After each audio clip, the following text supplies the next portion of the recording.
Without, ladies and gentlemen.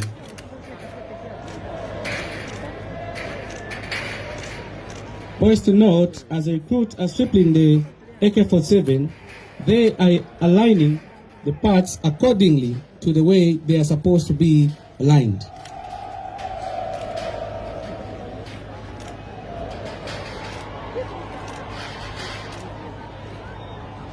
Exactly 25 seconds, ladies and gentlemen. Now they're assembling the weapon.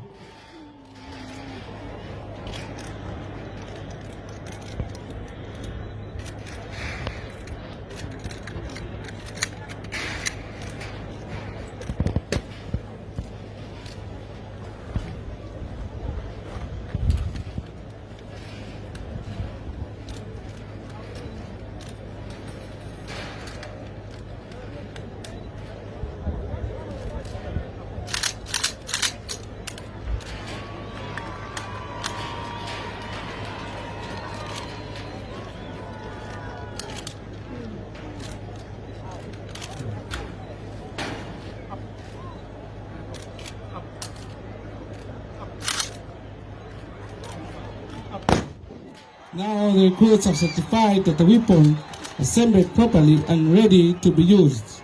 Exactly that was done within 30 seconds.